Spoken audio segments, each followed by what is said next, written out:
کربلا سن 61 ہجری 3 محرم الحرام۔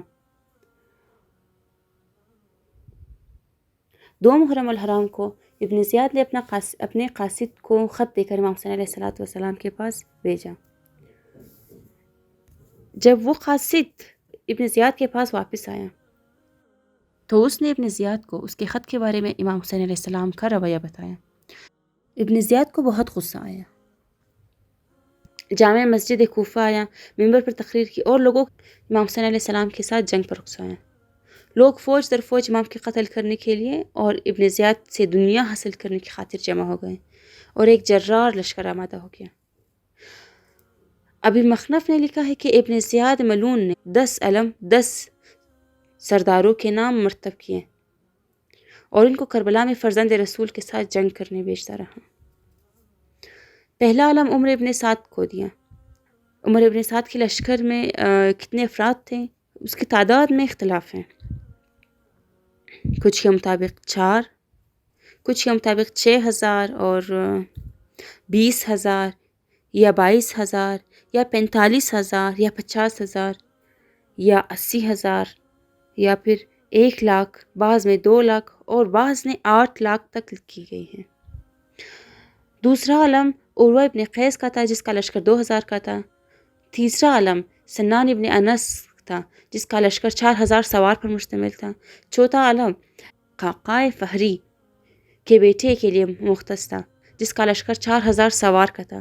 پانچواں علم خولی کو دیا گیا جس کے ساتھ 3,000 مسلح افراد تھے۔ چھٹا علم تشعم کے لیے خاص تھا جس کے ساتھ 3,000 مسلح افراد تھے۔ ساتواں علم حسین ابن نمیر غدار کو دیا جس کے پاس 8,000 سوار تھے۔ آٹھواں علم ابو قدار باہلی کو دیا جس کے ساتھ 9,000 سوار تھے۔ نواں علم عامر ابن سریمہ کو دیا گیا، اسے 6,000 کے لشکر پر سرداری حاصل تھی۔ 10واں علم شبس ابن ربعی پلید کو دیا گیا اور اسے 10,000 کے لشکر کا سردار بنا دیا۔ یہ لشکر 3 محرم سے کربلا میں آنا شروع ہوئے اور 9 محرم کی عصر تک آتے رہے۔ جب تمام لشکر وارد کربلا ہو گئے تو زمین پر تل بھر خالی جگہ نہ تھی اور لشکریوں نے تمام بیاباں کو پر کر دیا تھا۔ البتہ یہ لشکر باری باری کربلا آتے رہے۔ اس حوالے سے لشکریوں کی کل تعداد، کیونکہ عمر ابن سعد کے لشکر کی تعداد میں اختلاف ہے، لیکن بعض کے مطابق ان کی جو تعداد تھی، اگر عمر ابن سعد کے لشکر کو 4,000 سوار پر مشتمل لیا جائے تو 53,000 اور حر ابن یزید ریاحی کے لشکر کو ملا کر 54,000 تعداد بنتی ہے۔ ابن زیاد نے جو 10 لشکر تیار کیے، سب سے پہلا لشکر عمر ابن سعد کا 3 محرم سن 61 ہجری کو کربلا آیا۔ اسی کا پہلا علم تھا اور فرات کے کنارے اپنا ڈیرا جمایا۔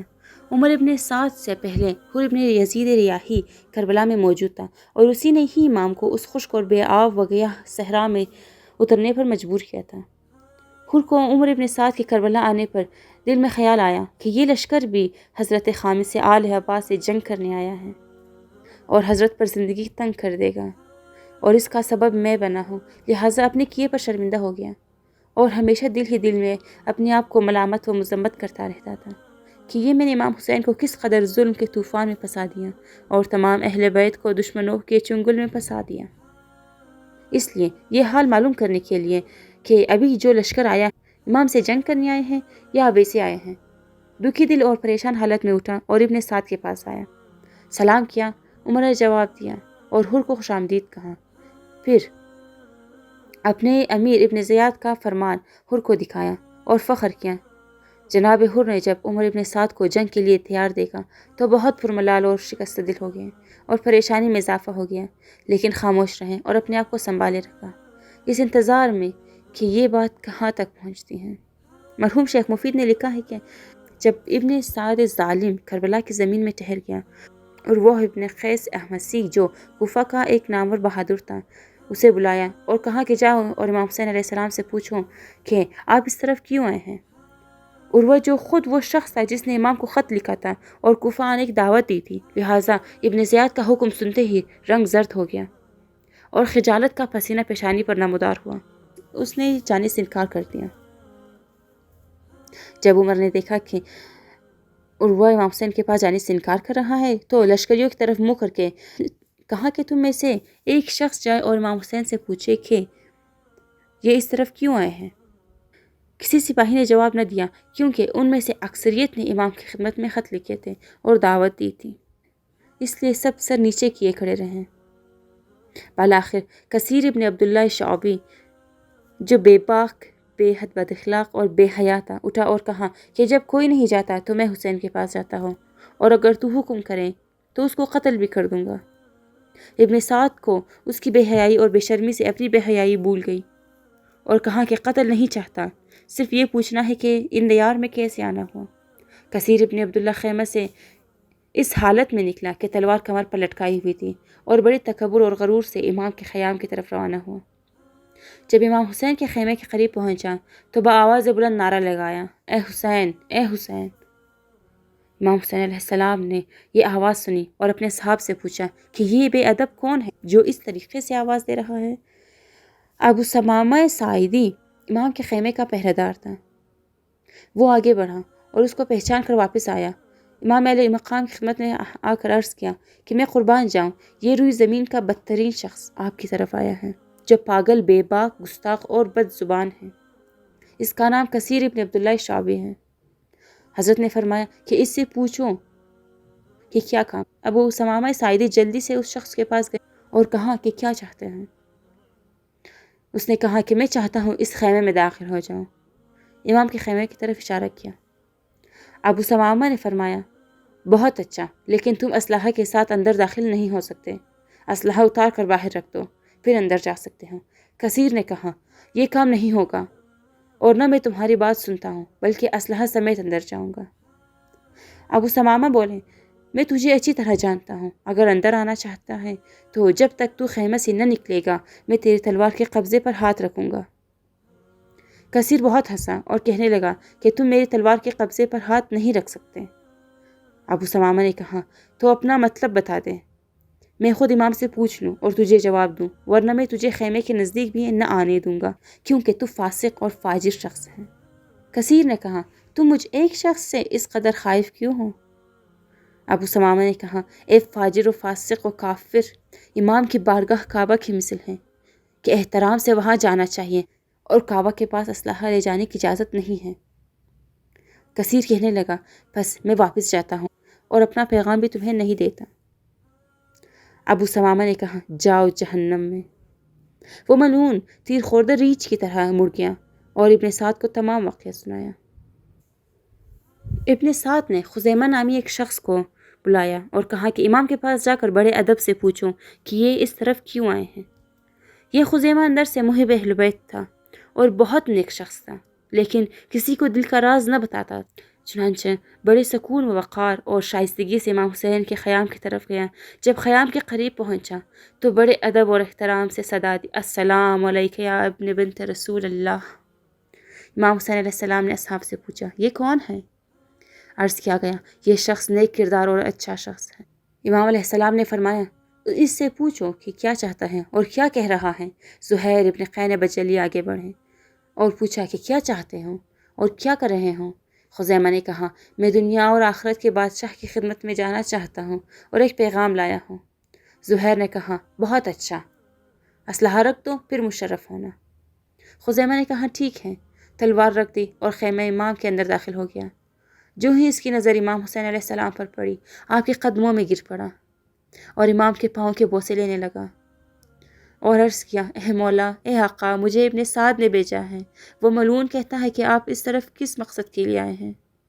حضرت نے فرمایا تمہارے خطوط مجھے اپنے وطن سے دور کر کے تمہارے دیار میں لایا ہے، اس سے کہہ دو کہ بے حیا مجھے تم نے اپنی مظلومیت کا لکھا کہ ہم عاجز ہیں، ہماری نصرت کرو، اور اب جب کہ مکہ اور مدینہ سے آ گیا ہوں تو پوچھتے ہو کس لیے آیا ہوں؟ اب تم مجھ سے کیا چاہتے ہو؟ خزیمہ نے عرض کیا، میں قربان جاؤں، خدا ان پر لعنت کرے کہ جنہوں نے آپ جیسی محترم شخصیت کو اپنے وطن سے نکال کر مشکل اور پریشانی میں ڈال دیا، اور اب وہ ابن زیاد کے خواص میں سے ہیں۔ حضرت نے فرمایا، تم جاؤ اور میرا یہ جواب اپنے سردار کو دو کہ تمہارے خطوط مجھے ان صحراؤں بیابانوں میں لائے ہیں۔ خزیمہ نے عرض کیا، میں قربان جاؤں اور میرے قدم کھٹ جائیں اگر آپ کی محبت کی گلی سے نکلے، کیونکہ آپ کے قدموں میں بہشت ہیں اور وہاں جہنم۔ امام علی مقام جناب خزیمہ کی پختہ عقیدے سے خوش ہوئے اور ان کے حق میں دعا کی کہ تمہیں ہمیشہ خدا کی رحمت اور مغفرت نصیب ہو، کیونکہ تم نے اپنی جان کو ہم سے پیوستہ کیا ہے۔ عمر ابن سعد کو اطلاع ملی کہ خزیمہ امام کے کارواں سے ملحق ہو گیا ہے اور عالمین کے سلطان کی نوکری اختیار کر لی ہے، تو ابن سعد کو بہت غصہ آیا اور صاحب ارشاد کے مطابق اس نے قرہ ابن قیس حنظلی کو بلایا اور کہا کہ حسین کے پاس جاؤ اور اس سے پوچھو کہ اس طرف آنے کا مقصد کیا ہے۔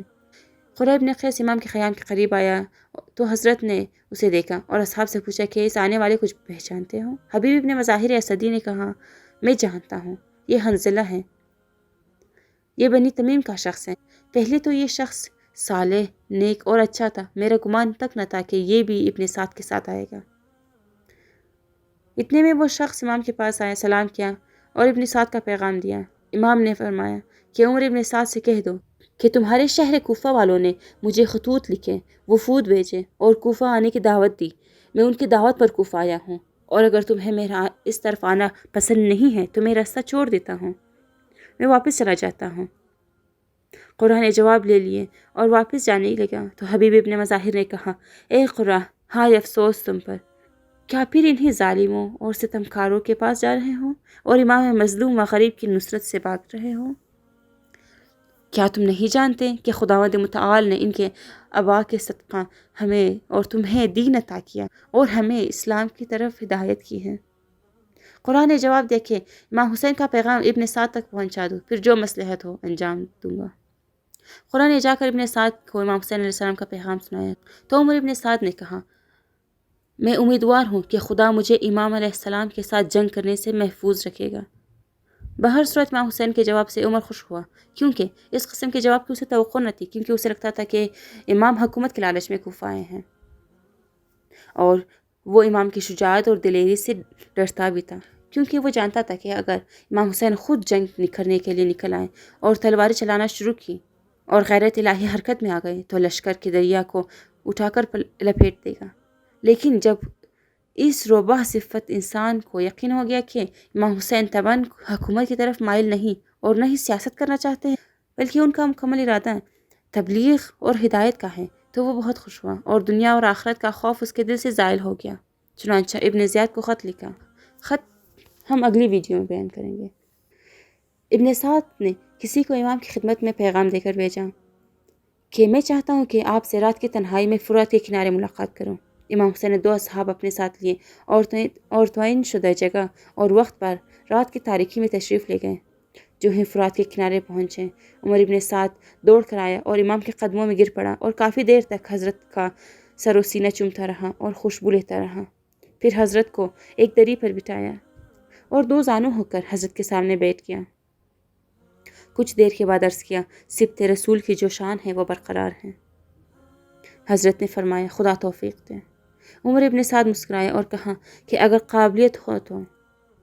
پھر ہر قسم کی باتیں ہوئی۔ بالآخر ابن سعد نے عرض کیا، میں قربان جاؤں، آپ کیسے اس طرف تشریف لائے ہیں؟ امام علیہ السلام نے فرمایا، اس شہر کوفہ کے لوگوں کے خطوط نے مجھے اپنے وطن اور حرم سے دور کیا ہے۔ انہوں نے اس قدر خطوط لکھے اور وفود بھیجے کہ میرا مکہ میں رہنا حرام کر دیا تھا، اس لیے پہلے میں نے اپنے چچا زاد مسلم ابن عقیل کو بھیجا، پھر میں خود ان کے شہر میں چلا آیا، اور تمہیں معلوم ہی ہے کہ کوفیوں نے مسلم سے کیا سلوک کیا۔ ابن سعد نے عرض کیا، میں قربان جاؤں، کوفیوں کی بات پر اعتماد کیوں کیا؟ آپ کے باپ اور بھائی سے انہوں نے جو کچھ کیا وہ آپ کو معلوم نہیں تھا؟ حضرت نے فرمایا، تم نے کہا تو ٹھیک ہے، لیکن جو شخص راہ خدا میں دھوکہ اور فریب کرے، ہم جانتے ہیں اور سمجھتے ہیں، راہ خدا میں آنے والی ہر مصیبت کو خدا کے لیے برداشت کرتے ہیں۔ عمر سعد نے کہا، آپ درست فرما رہے ہیں کہ اب کوفیوں کے نفاق نے آپ کو مصیبت میں مبتلا کر دیا ہے اور آپ نے بھی جان بوجھ کر ان مصیبتوں کو گلے لگایا ہے، لہٰذا اب اپنی اس مشکل اور پریشانی کا حل سوچیں۔ حضرت نے فرمایا کہ میری پریشانیوں کا حل یہ ہے کہ مجھے مدینہ یا مکہ یا کسی سرحدی علاقے میں جانے دو، وہاں کے لوگوں کی طرح ایک فرد ہو کر رہوں گا اور وہاں ہی زندگی گزار دوں گا۔ عمر ابن سعد متاثر ہوا اور کہا کہ میں آپ کی یہ خواہش ابن زیاد کو لکھتا ہوں، اگر وہ قبول کر لے تو میرے دین اور اس کی حکومت کی بلائی اسی میں ہے۔ یہ تیرے روز سیم کا واقعات۔ اگلی ویڈیو میں انشاءاللہ ہم عمر ابن سعد کے ابن زیاد کو خط لکھنا اور جو ابن زیاد نے اسے جواباً خط بھیجا وہ سب کچھ بیان کریں گے انشاءاللہ۔ تب تک کے لیے فی امان اللہ، اللہم صلی علی محمد و آل محمد۔